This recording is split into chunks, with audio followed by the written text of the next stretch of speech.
ধন্যবাদ সম্মানিত উপস্থাপক। আলহামদুলিল্লাহি রাব্বিল আলামিন ওয়াল আকিবাতু লিল মুত্তাকিন ওয়াসসালাতু ওয়াসসালামু আলা রাসূলিহি মুহাম্মাদিন ওয়া আলিহি ওয়া আসহাবিহি আজমাইন। ক্বালা নবী সাল্লাল্লাহু আলাইহি ওয়াসাল্লাম খায়রুকুম মান তাআল্লামাল কুরআনা ওয়া আল্লামা। আল্লাহ রাসূলের সহিহ হাদিস থেকে এটা পাওয়া যায় যে পৃথিবীর মধ্যে ওই মানুষ সর্বোত্তম যে কোরআন নিজে শিখে এবং অন্যকে শিখায়। এটা আল্লাহ রাসূলের হাদিস, সহিহ হাদিস দ্বারা প্রমাণিত। তো কোরআন শিখে এবং শিখায় এর দ্বারা উদ্দেশ্য হচ্ছে কোরআন তেলাওয়াত এবং কোরআনের তাফসির, ব্যাখ্যা, বিশ্লেষণ, কোরআন নিয়ে গভীর গবেষণা যারা করেন সকলেই এটার মধ্যে পড়েন, শামিল অবশ্যই। তবে আমরা মনে করি কোরআনের তেলাওয়াত যারা করে তাদেরকে কারি বলি আমরা। তেলাওয়াত এমন একটা বিষয়, এটাকে আমরা কোরআনের চেহারা হিসাবে নিতে পারি মাশাআল্লাহ। কারণ হচ্ছে আমরা যদি মানুষের দিকে তাকাই তখন যে কোনো মানুষ কোনো কিছুর দিকে তাকালে প্রথমে তার চেহারার দিকে তাকাই। চেহারাটা হচ্ছে মূল সৌন্দর্যের মূল সাবজেক্ট হচ্ছে চেহারা। তো আমরা কোরআনে কারিমের এই সবচাইতে সুন্দরতম বিষয়টি নিয়ে কাজ করি হচ্ছে কারিরা। তো এই কারিদের ব্যাপারে কোরআন নাজিলের পর থেকে রাসূলুল্লাহর যুগে সাল্লাল্লাহু আলাইহি ওয়াসাল্লামের যুগে উবাই ইবনে কাব অত্যন্ত বিজ্ঞ কারি ছিলেন, সাহাবী রাদিয়াল্লাহু আনহু ওয়া রাদু আন, এবং অন্যান্য অনেক সাহাবীরা ছিলেন যারা ইলমে কিরাতের উপর অত্যন্ত পারদর্শী ছিলেন।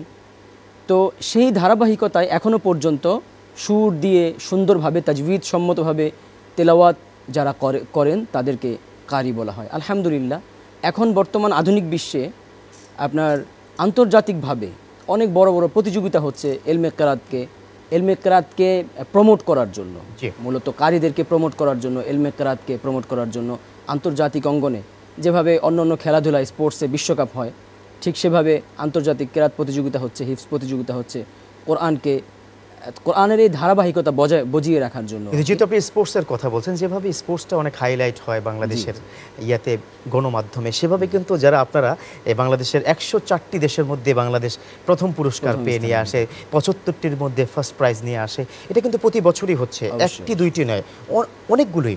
সেভাবে কিন্তু গণমাধ্যমে আসা হয় না। আমরা মনে হয় সেই অনুরোধটুকু রাখতে পারি। জি অবশ্যই, এই বিষয়টি অবশ্যই আমি বলবো যে আসলে আমি ব্যক্তিগতভাবে আমার একটা অভিজ্ঞতা আছে, সেটা হচ্ছে খুব তিক্ত অভিজ্ঞতা, যদিও সত্য তবুও এটা বলতে হবে। তিক্ত হলেও এটা আমি বলবো, কারণ হচ্ছে এটা আমি যেটা দেখেছি যে আমরা যখন বাইরে প্রতিযোগিতা, আমি 2017-তে তুরস্ক আন্তর্জাতিক কিরাত প্রতিযোগিতায় গিয়েছি, সেখানে তুরস্কের যে প্রেসিডেন্ট এরদোগান, বর্তমান প্রেসিডেন্ট, উনি নিজে ওনার প্রেসিডিয়াম হাউস আঙ্কারাতে আমাদেরকে সেখানে প্রেসিডিয়াম হাউসের ভিতরের যেই আপনার হল রুম আছে সেখানে পুরস্কার বিতরণ অনুষ্ঠান করে আমাদেরকে উনি সম্মানিত করে পুরস্কার দিয়েছেন। অথচ ওখান থেকে যারা বিজয়ী হয়ে আসছে আমরা বাংলাদেশের সন্তান, আমাদেরকে এয়ারপোর্টে আসলে সরকারের প্রতিনিধি হয়ে দু একটা মিডিয়া, তাও মূলধারার মিডিয়া না, টুকটাক ইউটিউব চ্যানেল বা হচ্ছে একেবারে ছোটোখাটো মিডিয়া যারা হচ্ছে ওখানে গিয়েছে আমাদেরকে ওয়েলকাম করার জন্য, কিন্তু মূলধারার মিডিয়া না, এক নাম্বার। দুই নাম্বার হচ্ছে সরকারের প্রতিনিধি, দুঃখিত কেউ সরকারের প্রতিনিধি আমাদের কাছে। আশা করি অবশ্যই আসবে আপনার এই কথা দ্বারা, আপনি মন থেকে বলেছেন এবং কষ্ট পেয়েছেন, সেই কষ্ট লাঘব করা হবে।